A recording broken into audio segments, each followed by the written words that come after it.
And welcome into the Sports Source. This segment brought to you by the Topoco Lodge. The Lodge is renting rooms starting Valentine's Day weekend. Right now they're still closed, but coming up just a couple of weeks, Valentine's Day weekend, they are opening up the rooms again on the weekends.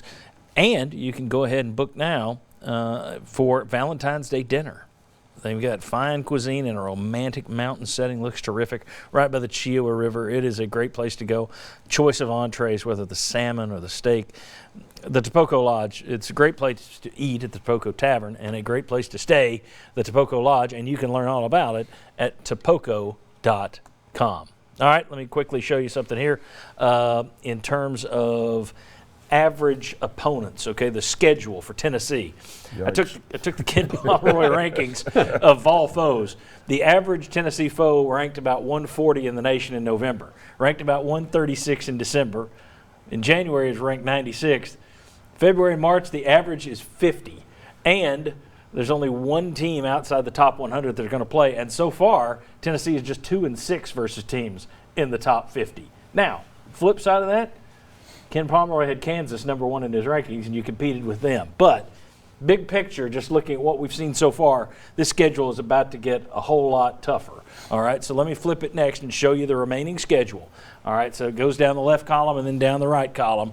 Those are your 12 games left. Texas A&M, as you can see, that's still in this month, so that doesn't count in terms of the February and March, only one team outside the top 100.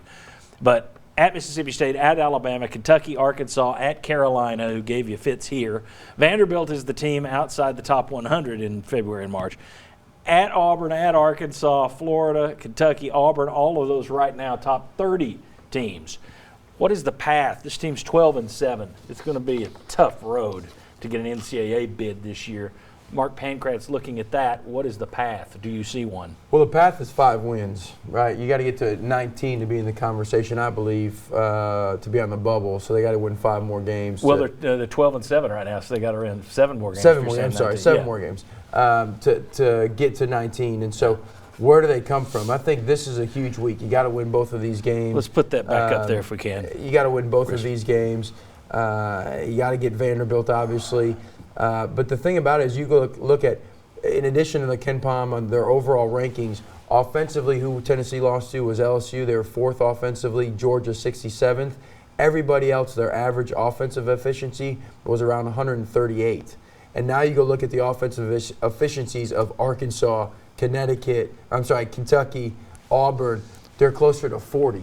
Yikes. And so that's what Tennessee, do we have the scoring power? We're a great defensive team, but do we have the scoring power to even hold these really good offensive teams below their average? But can we score enough to win? And that's where it's going to be tough. I think we could beat a Florida team who's playing much better.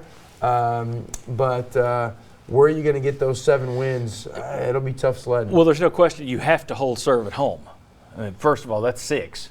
Yeah, and that's going to be tough. When Mark first said 5, I looked at that and I thought, okay, maybe. But then when he got to 7, all of a sudden I'm going, oh boy, 7. Yeah, so you've got to win.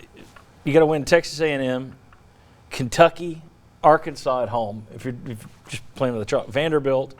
Then you get Florida and Auburn. You have to win all those. Looking at that, John, look how much. You got to steal one on the road. Look how much tougher the second half of this remaining schedule is March to me. Is murder. Yeah, March is murder. You've got to get it done in this stretch coming up, and your wins need. You can't take Alabama. Alabama's playing well. Kentucky, you've got, like you said, you've got to win at home, and then you're going to have to figure out a way to get a couple on the road.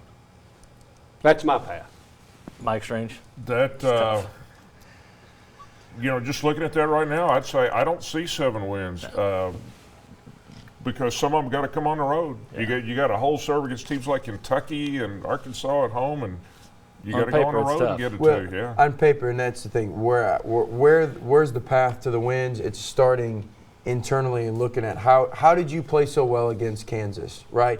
You defined your identity. You played inside out. You stuck to the game plan. Got their best player in foul trouble. And now we got to continue to have improvement. James can't have another Kansas. He's got to keep improving like he was before. Bowden, second half Bowden, has to remain how he played in the second half of Kansas. And that's where we have to start internally. And like Barnes said after the game, take that, yes, you can play against anybody in the country, and you got to move that into the roster or move that in the schedule, and then you got a chance to win those games. All right, when we come back, I want to talk more specifically about Texas A&M and Mississippi State on the road, 2 games this week that Tennessee really needs to win these games if they are going to make some sort of a tournament run here. Come on back on the Sports Source.